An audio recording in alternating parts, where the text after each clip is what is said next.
Arambagh medical কলেজে সদ্যজাত শিশু বদলের ঘটনায় বুধবার মৃত শিশুটিকে তার পরিবারের হাতে তুলে দেওয়া হলো। তারকেশ্বরের বালিগড়ির বাসিন্দা দম্পতি মতি খাঁ ও জেসমিনা বেগমের হাতে তাঁদের শিশুর দেহ হস্তান্তর করা হয়। সঙ্গে ছিলেন আইএসএফের হুগলি জেলার যুগ্ম সম্পাদক শেখ সাদ্দাম হোসেন।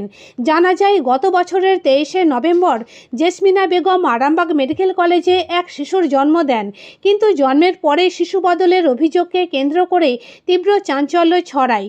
অভিযোগ, তাঁদের মৃত শিশুকে অন্য একটি পরিবারের হাতে তুলে দেওয়া হয়েছিল এবং সেই পরিবার শিশুটিকে সমাধিস্থও করে। পরে কবর থেকে দেহ উদ্ধার করে জেসমিনাদের হাতে তুলে দিতে গেলে তাঁরা তা নিতে অস্বীকার করেন এবং ডিএনএ পরীক্ষার দাবি তোলেন। ডিএনএ রিপোর্টে শিশুটি জেসমিনার বলেই উল্লেখ থাকায় বুধবার দেহ হস্তান্তর করা হয়। যদিও দম্পতির দাবি, তাঁরা রিপোর্টে সন্তুষ্ট নন। বাচ্চা দিয়ে দিয়েছে। এখনো অবধি আমি সেটা জানিনি, মিলিয়ে দেখতে হবে। আমি এইটাই সকলকে বলতে চাই, আমাদের সঙ্গে যে ঘটনাটা ঘটেছে আগামীকাল কোনো পরিবার সঙ্গে এই ঘটনাটা না ঘটে। আর যে ডাক্তার, যে নার্সের গাফিলতিতে এরকম হয়েছে, আমরা চাই তাদের বিরুদ্ধে শাস্তি হোক। যেদিন কোনো তাদের বিরুদ্ধে শাস্তি নেওয়া হয়, আমরা আগামী দিন সবাই জমায়েত হয়ে এখানে বড় একটা আন্দোলন ডাকবো, পথ অবরোধ করবো। আমার এখনো মনে হয়নি যে বাচ্চাটা আমাদের, কিন্তু আমি তো দেখিনি। বাচ্চাটা যখন হয়েছিল অন্য বাড়ির লোকেরা দেখেছিল, সেই হিসেবে আমি এখনো কনফার্ম হতে পারছি না। আমার নাম আনসুরা বেগম। আমার বাড়ি মশাট।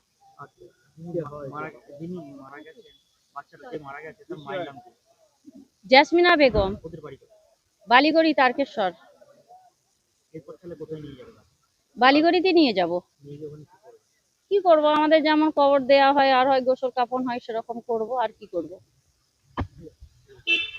অনেকটা কষ্ট হচ্ছে, একটা বাচ্চাকে 10 মাস 10 দিন গর্ভে রেখে এই ডাক্তারটি এরকম করলো। ওই ডাক্তারের আর ওই দুটো নার্সের শাস্তি চাই, তাহলে এরপর আর কোনো মা এখানে আসবে? এত কষ্ট, আমার বাড়ির লোক রাস্তায় রাস্তায় সব জায়গায় ঘুরছে, এই ডাক্তারের আর ওই দুটো নার্সের আমি শাস্তি চাই। আজ আমার না, আমি কোনোই পাইনি। ওই ডাক্তারের আর ওই দুটো নার্সের আমি শাস্তি চাই। আজ আমার এত কষ্ট হচ্ছে, আমার বাড়ির লোক রাস্তায় রাস্তায় ঘুরছে, ওই ডাক্তার আমি শাস্তি চাই, ওই নার্সেরও শাস্তি চাই। বিষয়টা আপনারা জানেন, আরামবাগ মেডিকেল কলেজে তারকেশ্বর থেকে যে সদ্যজাত বাচ্চা জন্ম দেওয়ার জন্য মা এই হসপিটালে ভর্তি হয়েছিল, আরামবাগ মেডিকেল কলেজে প্রসব বেদনা নিয়ে। 23শে নভেম্বর তিনি এখানে ভর্তি হন। ছোট্ট ফুটফুটে জীবিত সন্তানের জন্ম দেয়। সেই সন্তানের জন্ম দেওয়ার একদিন পর 24 তারিখে মৃত বলে ঘোষণা করা হয় এবং মৃত পরিবারের হাতে বাচ্চা না দিয়ে অন্য পরিবারের হাতে বাচ্চা দিয়ে দেওয়া হয়। সেই বাচ্চা নিয়ে 25 তারিখে আরামবাগের ডোঙ্গলের বসন্তবাটিতে বাচ্চাটিকে কবরস্থ করা হয়। 26 তারিখে আমাদের কাছে খবর এলে আমরা দলীয়ভাবে ইন্ডিয়ান সেকুলার ফ্রন্ট আইএসএফ এর পক্ষ থেকে পরিবারের পাশে দাঁড়াই এবং প্রথমত বাবা দাঁড়িয়ে রয়েছে, বাচ্চাটির বাবা মতি খাঁ, তার এফআইআর নিতে অস্বীকার করে পুলিশ। আমরা সেটাকে এফআইআর করাই, এফআইআর কপি তুলি এবং আরামবাগ থানাকে আমরা বলি যে অবিলম্বে কোন বাচ্চাকে কবরস্থ করা হলো তার প্রমাণস্বরূপ আপনাকে কবর থেকে তুলে এর ডিএনএ রিপোর্ট করাতে হবে। কথা মতো 27শে নভেম্বর কোর্ট নির্দেশে ম্যাজিস্ট্রেটের উপস্থিতিতে বসন্তবাটি থেকে বাচ্চাটিকে তোলা হয়। বাচ্চাটিকে তোলার পরে ডিএনএ রিপোর্টের জন্য এতদিন ধরে মর্গে সংরক্ষণ করে রাখা ছিল। বলার বক্তব্য হচ্ছে, আজকে সেই 27শে নভেম্বরের পর আজকে 7ই জানুয়ারি, প্রায় 1 মাস 14 দিন, 14 কি 11 দিন, তার মাথায় আমরা একটা শিশুর দেহ এখান থেকে নিতে এলাম। মানুষ উৎকণ্ঠা, ভীত সন্ত্রস্ত হসপিটাল চত্বরে যে এই মেডিকেল কলেজ সুপার স্পেশালিটি থেকে মেডিকেল কলেজে রূপান্তরিত, এত বড় বড় বিল্ডিং কনস্ট্রাকশন, এত পরিকাঠামোর কথা বলা হয়, ফানুস ওড়ানো হয়। সেই মেডিকেল কলেজে, সেই বাংলা, যেই বাংলাতে একজন সদ্যজাত শিশু পৃথিবীর মুখ দেখলো 2 দিন, তারপরে সে মৃত হলো।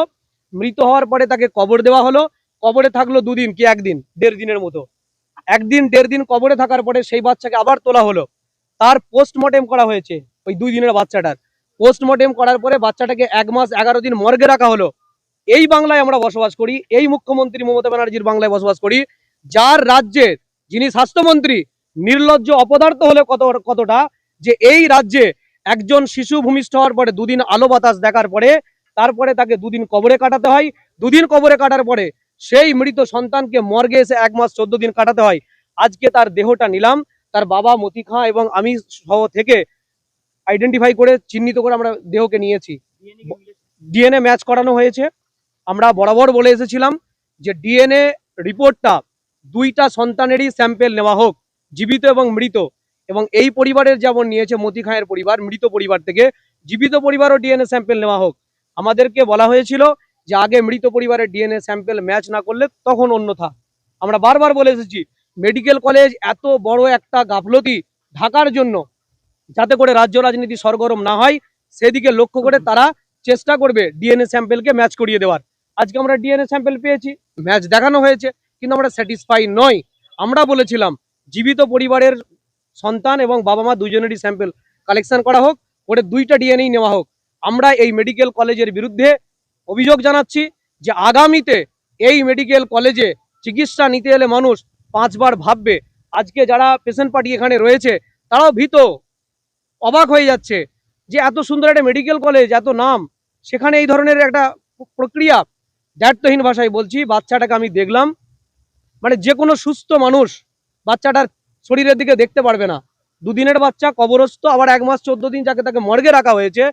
মানে কি লেভেলের পরিস্থিতি সেই বাচ্চাটার দেহটার, ভাষায় বর্ণনা করা যাবে না। ওর বাবাও দেখেছে, যারা ওখানে ছিলেন মর্গে তারাও দেখেছে। আমার মনে হয় না যে এরপরে বাচ্চার বাড়ি হচ্ছে তারকেশ্বরের বালিগড়ি। এখান থেকে দেহ আমরা বালিগড়িতে নিয়ে যাব, সেখানে যে রীতিনীতি মেনে সেভাবে দাফন বা কবরস্থ করে দেওয়া হবে। পুলিশের ভূমিকা রয়েছে, তারা কেস দিয়েছে। যেমন বিভাগীয় তদন্তের কথা আমি প্রিন্সিপালের সঙ্গে সেদিনই দেখা করে বলেছিলাম, বিভাগীয় তদন্ত। আজকেও ভাইস প্রিন্সিপাল না থাকার কারণে আমরা ভাইস প্রিন্সিপালের সঙ্গে বসেছিলাম, কথা বলেছি। তিনি বলেছেন এটা স্বাস্থ্য দপ্তর দেখছে, বিভাগীয় তদন্ত যেটা চলছে চলবে। এবং আরামবাগ থানার পক্ষ থেকে কেস দেওয়া হয়েছে। যারা এই ঘটনার সঙ্গে যুক্ত 2 জন নার্স, 1 জন ডক্টর রয়েছেন, তারা এখন কাজ থেকে অব্যাহতি পেয়ে আছেন।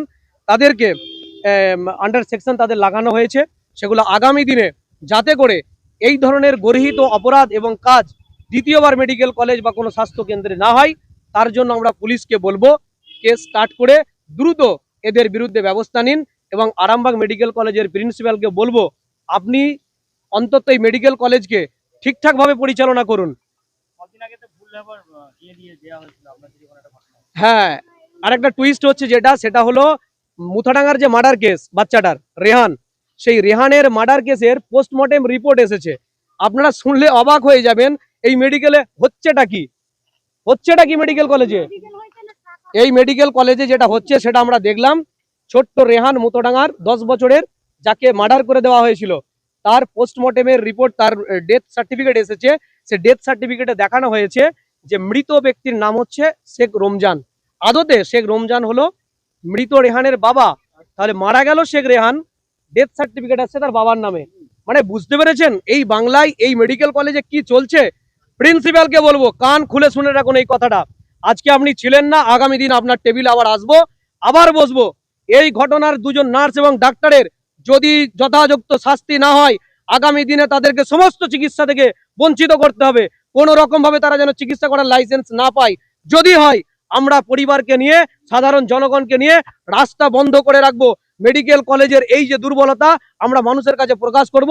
জনমানুষকে নিয়ে আমরা কিন্তু তাদের যে ব্যবস্থা নেওয়ার আইনি ভাবে সেটা গণতান্ত্রিক পদ্ধতি আমরা নেব।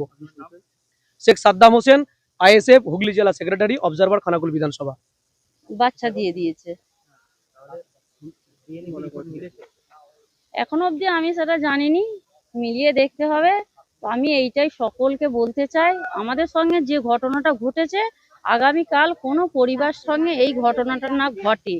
আর যে ডাক্তার, যে নার্সের গাফিলতিতে এরকম হয়েছে, আমরা চাই তাদের বিরুদ্ধে শাস্তি হোক।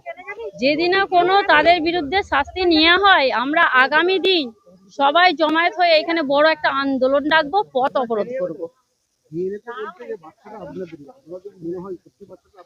আমার এখনো মনে হয়নি যে বাচ্চাটা আমাদের, কিন্তু আমি তো দেখিনি। বাচ্চাটা যখন হয়েছিল অন্য বাড়ির লোকেরা দেখেছিল, সেই হিসেবে আমি এখনো কনফার্ম হতে পারছি না। আমার নাম আনসুরা বেগম। আমার বাড়ি মশাট। শীততাপ নিয়ন্ত্রিত অত্যাধুনিক রেস্টুরেন্ট ময়ূখ রেস্টুরেন্ট। এখানে পাবেন চাইনিজ, পোলাও, বিরিয়ানি, তন্দুরি সহ সমস্ত রকম খাবার। এছাড়াও কাস্টমারদের সুবিধার্থে হোম ডেলিভারির বিশেষ ব্যবস্থা রয়েছে। পাশাপাশি যে কোনো অনুষ্ঠানের জন্য ভাড়া দেওয়া হয়। আমাদের ঠিকানা খানাকুল হেলান সংলগ্ন তিলক চক।